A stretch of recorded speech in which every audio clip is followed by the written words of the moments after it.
like, comment, and subscribe.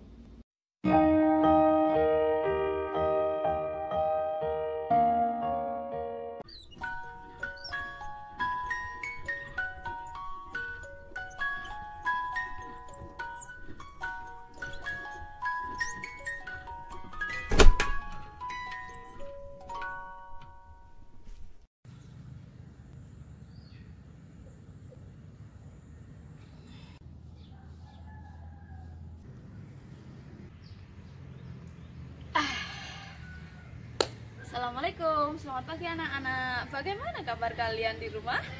Semoga sehat-sehat ya. Jangan lupa tetap jaga kondisi kesehatan, cuci tangan pakai sabun, jika keluar rumah pakai masker. Doakan semoga pandemi ini cepat berlalu. Baik anak-anak, hari ini kita akan belajar tentang lingkungan dan manfaatnya. Kita dapat melakukan olahraga dengan baik tentunya adanya kerjasama yang baik antara dua anggota gerak manusia, yaitu tulang dan otot. Mereka bekerja sama dengan sinergis. Yuk kita pelajari lebih lanjut. Mari kita simak tayangan berikut ini. Anak-anak, masih ingatkan kalian tentang dua anggota gerak aktif dan anggota gerak pasif? Betul sekali. Tubuh kita terdiri atas anggota gerak aktif dan pasif. Seperti yang kita tahu bahwa anggota gerak aktif berupa otot-otot, sedangkan anggota gerak pasif adalah tulang. Nah, apabila kinerja otot terganggu, maka tubuh kita tidak dapat digerakkan dengan baik. Karena otot merupakan alat gerak aktif yang bekerja menggerakkan tulang di badan.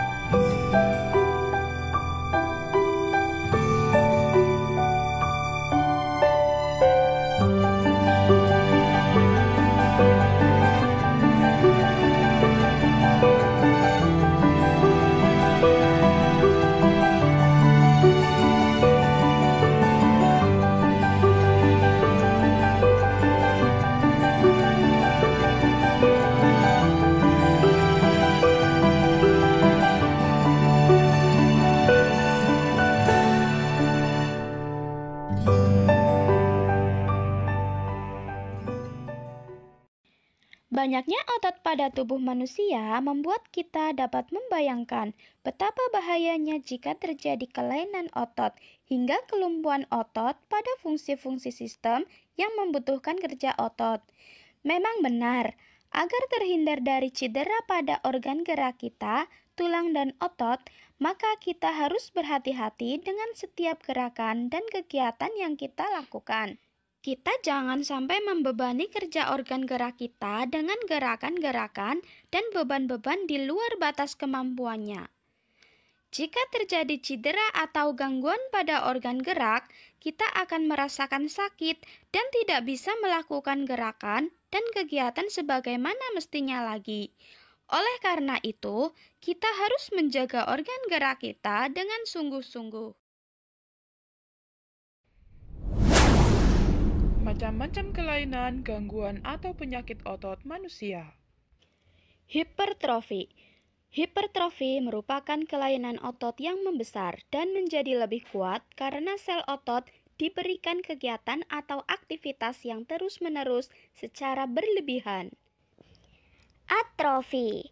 Atrofi adalah kelainan otot yang mengecil, lemah, fungsi otot yang menurun. Hal ini disebabkan adanya penyakit polimielitis yang dapat merusakkan sel saraf pada otot. Stiff atau kaku leher. Stiff atau kaku leher merupakan kelainan otot karena adanya peradangan otot trapesius leher akibat gerakan yang menghentak secara tiba-tiba atau salah gerak. Tetanus. Tetanus adalah kelainan otot yang disebabkan adanya infeksi bakteri Clostridium tetani. Tetanus menyebabkan otot menjadi kejang-kejang. Keseleo atau terkilir. Kelainan ini merupakan kelainan otot yang terjadi jika gerak sinergis salah satu otot bekerja berlawanan arah. Distrofi.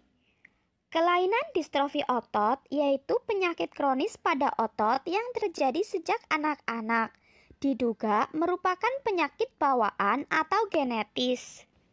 Hernia abdominalis. Hernia abdominalis yaitu kelainan yang terjadi karena sobeknya dinding otot perut, sehingga usus turun ke bawah dan masuk ke dalam rongga perut. Kram otot. Sama dengan kejang otot, kram terjadi karena otot bekerja terus-menerus atau bekerja terlalu berat, sehingga otot mengejang dan menyebabkan rasa sakit.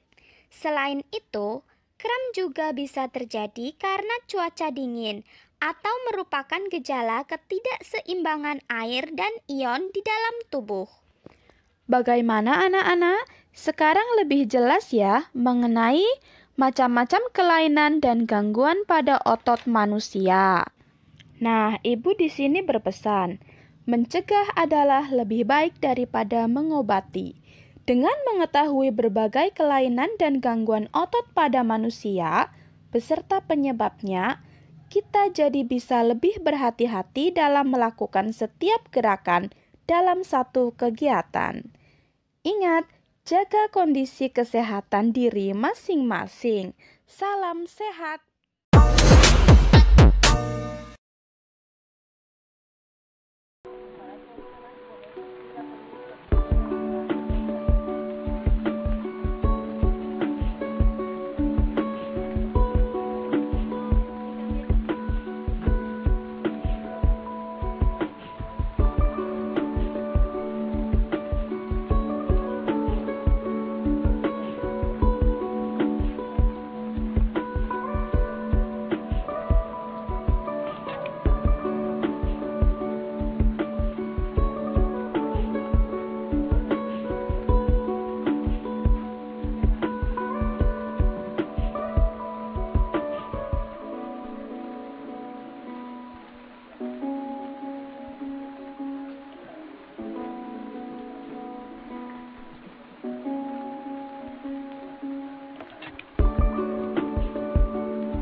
Berdasarkan bacaan tersebut, temukan ide pokok masing-masing paragraf.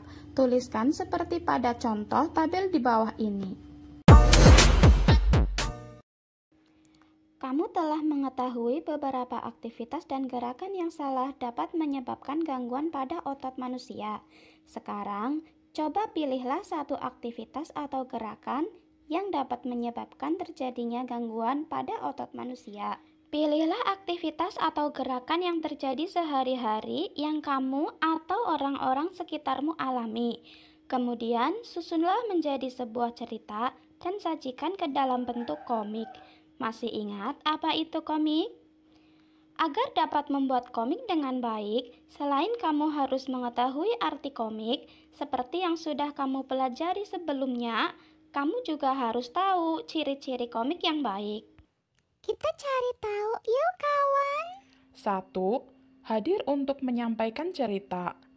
Pesan dan informasi disampaikan dengan menggunakan teks dan gambar. 2. Proporsional. Keberadaan gambar dan teks yang berimbang membuat pembaca komik seakan-akan terlibat dan berperan langsung ke dalam cerita. 3. Menggunakan bahasa percakapan. Bahasa yang digunakan adalah bahasa sehari-hari yang mudah untuk dipahami. 4. Biasanya bersifat kepahlawanan. Umumnya, isi cerita komik akan cenderung membuat pembaca mempunyai rasa atau sikap kepahlawanan. 5. Penggambaran watak secara sederhana. Penggambaran watak dalam komik dibuat secara sederhana agar pembaca mudah memahami isi cerita dan menangkap pesan yang akan disampaikan dalam cerita. 6. Menyediakan humor. Kata komik berasal dari komik yang berarti jenaka. Humor dalam komik disajikan secara lugas sehingga akan mudah dipahami pembaca, dan biasanya humor yang disajikan sering terjadi dan ada di masyarakat. Contoh komik sederhana.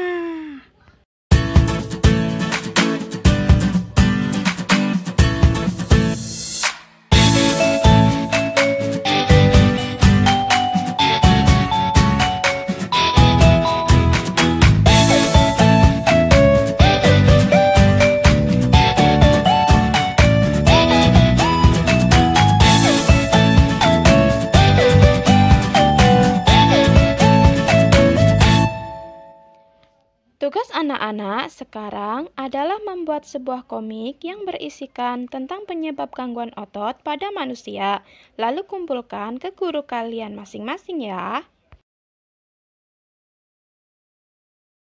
Anak-anak, demikian pembelajaran kita hari ini.